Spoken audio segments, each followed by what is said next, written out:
There was a couple in Mexico that had an encounter while they were at a beach. This crew went to go interview them, and this couple was basically standing on a beach down in Mexico, and these entities approached them. Now, these entities look similar to the Dero creature that I had encountered in the same time period, which is in 1998. Well, the ironic thing about this is while these people were on this beach, these entities came up to them and they asked if they would give them an embryo. So basically, this Dero looking creature and two little short beings that were similar to grays, but they looked more humanoid, approached them. They asked them for this, and then these beings end up leaving. Well, later, these entities come back, and they end up taking this woman and the man onto their little craft.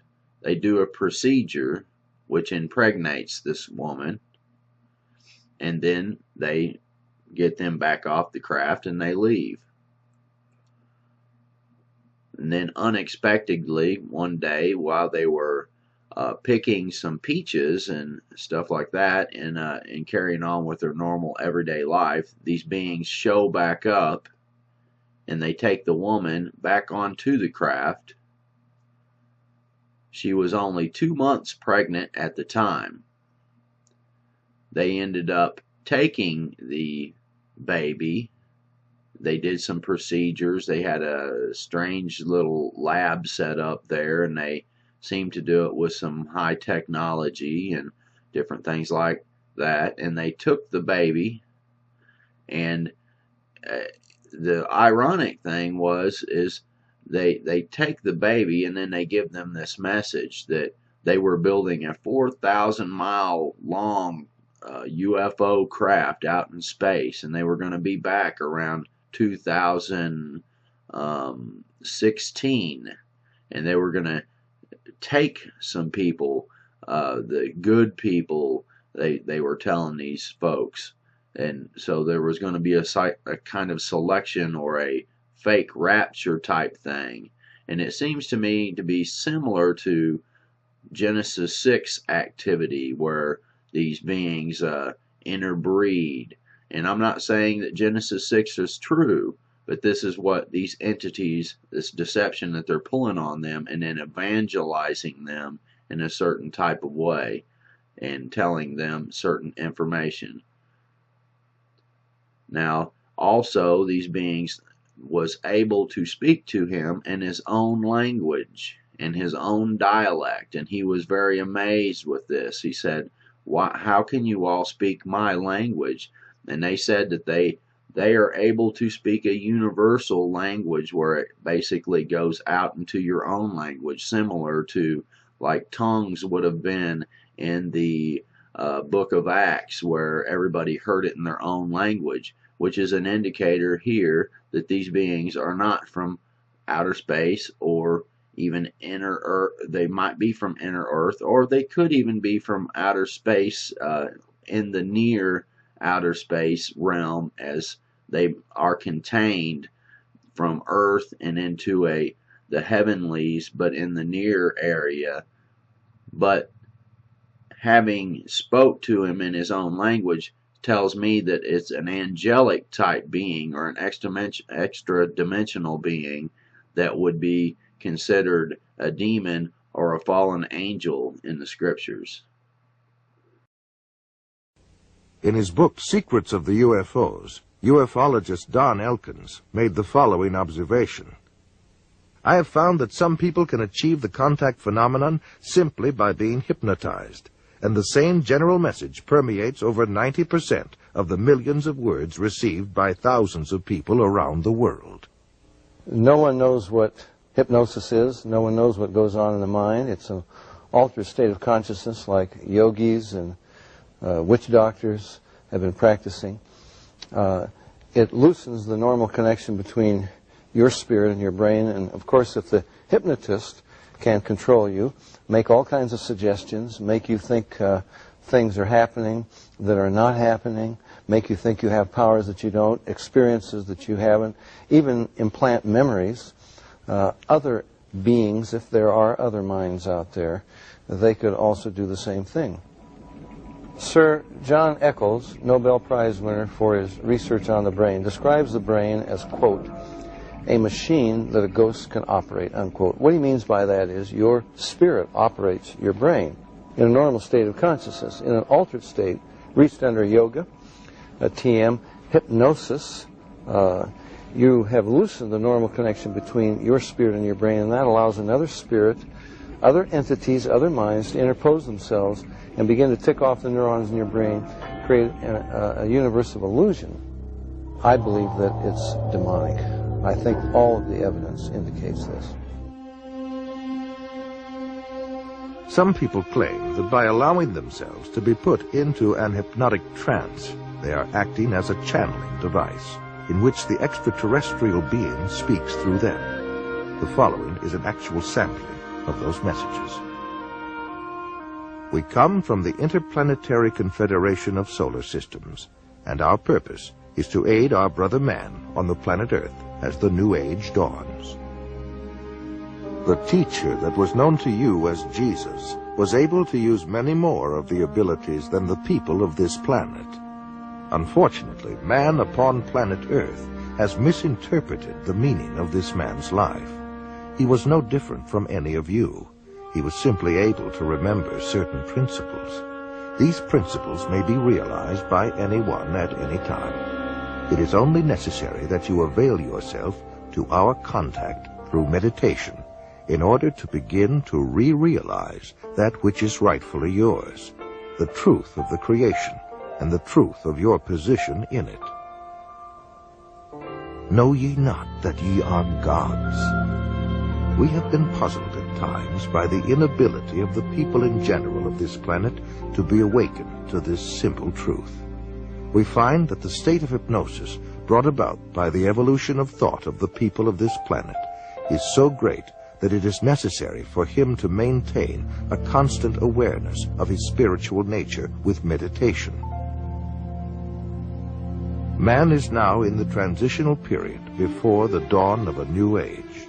With peace, love, brotherhood, and understanding on man's part, he will see a great new era begin to dawn.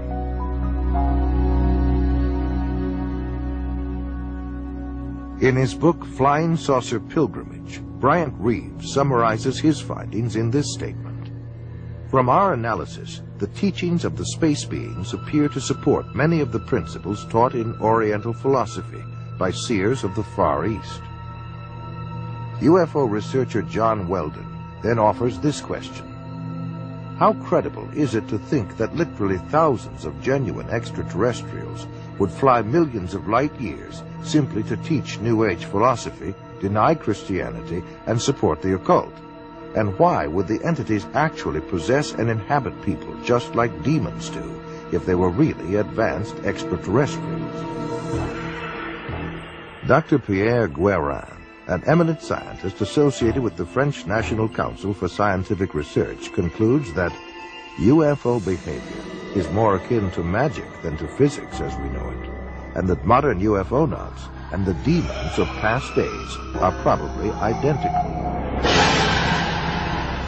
The word demon in Greek comes from the root meaning knowledge or intelligence, implying that demons have access to knowledge and information denied to ordinary mortals. After what happened to me, the communion experiences, I decided that that might be a good idea to accept the idea of the devil just in case that's what I saw. If you look closely at the life of the world, you see the workings of evil in the world. There seems to be a sort of machinery behind it that is far beyond just the accident of human life. You can literally hypnotize a person, tell them that there's a cat in their lap. They will see it, they will hear it, purr, they will pet it and feel it. It's not physically there. You tell the cat to scratch them, you know, and bring them out of it. There are scratch marks on their cheek. A non-physical object, under the right conditions, can leave physical evidence. I think it's demonic. It's a spiritual power of some kind for which there is no physical explanation. You can't explain it with the laws of chemistry and physics as we know it. John Keel is a world-renowned expert on UFOs and has written numerous books and articles on the subject. A self-described agnostic, he made this statement: "Thousands of books have been written on the subject of demonology, which is the ancient and scholarly study of monsters and demons. The manifestations and occurrences described in this literature are identical to the UFO phenomenon. Victims of demonic possession suffer from the same medical and emotional symptoms as the UFO contactees." I would say I was assaulted by something from the unknown rather than possessed by it. I hope that I was never possessed by it, although there are those who might disagree with me. And I don't think it was something out of craziness. If it came out of my mind, it came out of a part of my mind that is universal to us all. Like Stryber, there are thousands of others who have also sensed something evil and demonic. Something is here, probing people, inspecting them, planting thoughts in their minds, and manipulating their bodies. I do know from different things that is still occurring within my body that I'm still being visited. In Close Encounters of the Third Kind, that first film that came out about UFOs, the house that the mother and little boy were living in, you know, the toys began running around, the screws unscrewing in the presence of UFOs. What the film was saying was the same people that run UFOs run haunted houses. And I would say that's absolutely true. In 1969, the United States Printing Office issued a 400-page publication entitled UFOs and Related Subjects, an Annotated Bibliography. The author was the senior bibliographer for the Library of Congress, Miss Lynn E. Cateau. During her research, she read over 1,000 articles, books, and other literature. She summarizes her findings in the preface of the bibliography. A large part of the available UFO literature is closely linked with mysticism and the metaphysical. It deals with subjects like mental telepathy, automatic writing, and invisible entities, as well as phenomenon like poltergeist manifestations and possession. Many of the UFO reports now being published in the popular press recount alleged incidents that are strikingly similar to demonic possession and psychic phenomenon that have long been known to theologians and parapsychologists. This document was compiled for the United States Air Force and is now in the Library of Congress. Dr. Jacques Vallée has addressed the United Nations on UFOs and was the model for Lacombe in Steven Spielberg's Close Encounters of the Third Kind. He is the author of 8 books on UFOs and has been widely recognized as the premier investigating scientist in the realm of UFO research. In his book, Messengers of Deception, Vallée says, an impressive parallel can be made between UFO occupants and the popular conception of demons. And in his book, Confrontations, he writes, the medical examinations to which abductees are said to be subjected, often accompanied by sadistic sexual manipulation, is reminiscent of the medieval tales of encounters with demons. He also made this statement, I believe that when we speak of UFO sightings as instances of space visitations, we are looking at the phenomenon on the wrong level. We are not dealing with successive waves of visitations from space. We are dealing with a control system. And he states, UFOs are the means through which man's concepts are being rearranged. they are engaging in a worldwide enterprise of subliminal seduction. Jacques Vallée, at least at that time when he wrote that book, was an agnostic. Interesting that he comes to basically the same conclusions I do as a Christian from my research. And he said about UFOs, they're real, but they're not physical. They're messengers of deception. And this was based on his research of about 20 years. They seem to be psychologically preparing, setting us up for some ultimate delusion that is too horrible even to imagine as yet. I would agree with that. Dr. I.D.E. Thomas is one of a long line of Welsh preachers. He is currently the senior pastor at the First Baptist Church of Maywood, California, and has authored several books which have enjoyed wide circulation. In his book, The Omega Conspiracy, Dr. Thomas explains the phenomenon of unidentified flying objects and offers an explanation that could identify the beings who operate them. As incredible as his explanation may sound, let us regard the ancient saying of Heraclitus, who 500 years before Christ said, "Because it is sometimes so unbelievable, the truth escapes becoming known."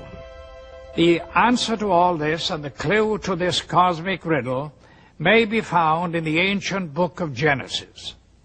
And back there in chapter 6, we are told of a very amazing and bizarre event.